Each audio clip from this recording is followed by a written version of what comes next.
In early 1826, workers clearing land near the parish grounds in Bacolor, Pampanga made an unsettling discovery. The soil felt uneven, recently disturbed. At first, it did not raise immediate alarm. Burial grounds were common beside churches during the Spanish colonial period. But this was not a marked grave.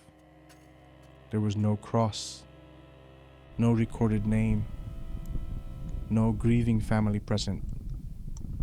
When the earth was opened further, human remains were uncovered. What began as a single discovery slowly revealed something more disturbing.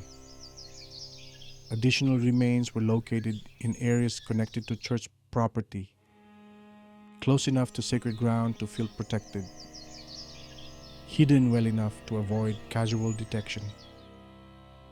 By mid-1826, Spanish colonial authorities began documenting repeated disappearances of men in the region. Most had last been seen near parish territories. The priest assigned to that parish was Father Juan Severino Mallari. Hindi ito normal na paglilibing. May tinatago.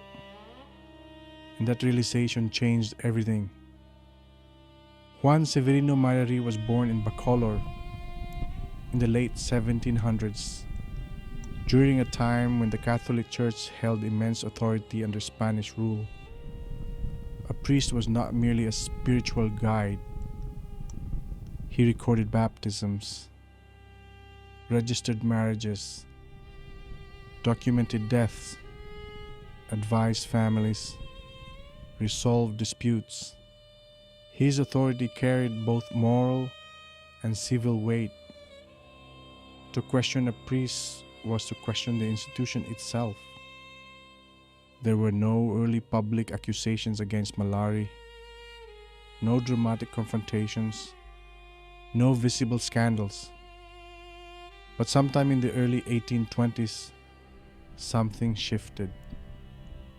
According to Spanish colonial documentation and later historical accounts, Mallari's mother fell gravely ill.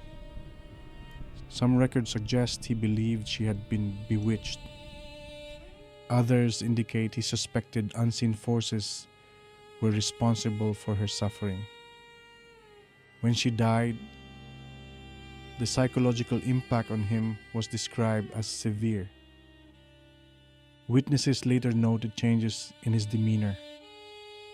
He became withdrawn, obsessive, disturbed. Some historians believe he developed the belief that killing would ease his torment.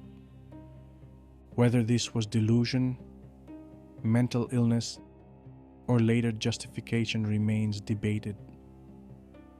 What is documented is this. Over several years, men continued to disappear in areas under his clerical supervision. Most were adult males.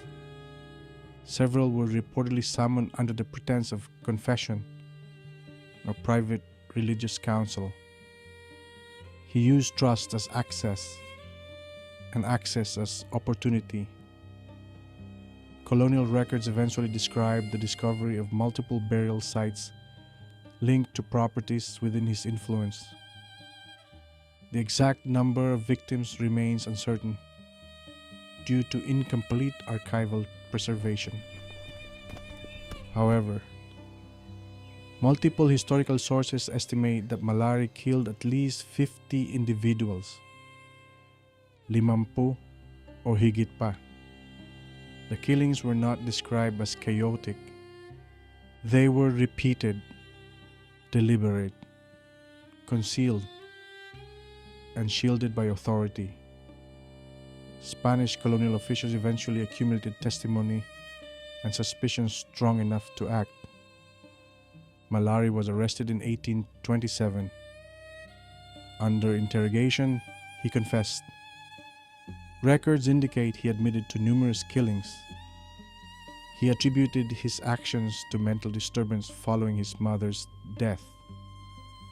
Some officials considered him insane. Others believed the explanation was convenient, but the pattern of disappearances was undeniable. He was transferred to Manila for trial under Spanish colonial jurisdiction. The court reached its decision. The sentence was death. In 1828, Juan Severino Mallari was executed by garrote. The garrote was not a hanging.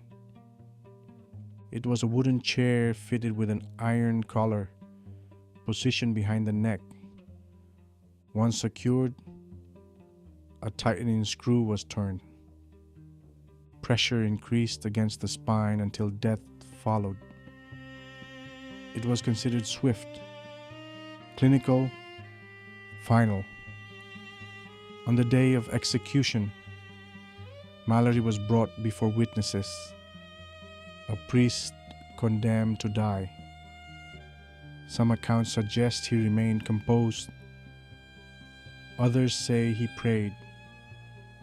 There are no surviving dramatic records of final words, no theatrical confession, just procedure. The same colonial structure that once empowered him now carried out his sentence. And with a turn of iron, his life ended. But the weight of what happened in Bacolor did not. Because this story is not only about the number of victims, it is about betrayal, a confessor who killed, a spiritual authority who buried bodies near sacred ground, isang pare na naging mamamatay tao. Juan Severino Mallari is widely regarded as the first documented Filipino serial killer, not because he was the most violent in history, but because he was the most unexpected. And that is what makes his story endure. Authority without accountability can become its own weapon. Follow for more real crime stories here at Tambayan ni Juan True Crime Documentary Series. See you next time. Thank you.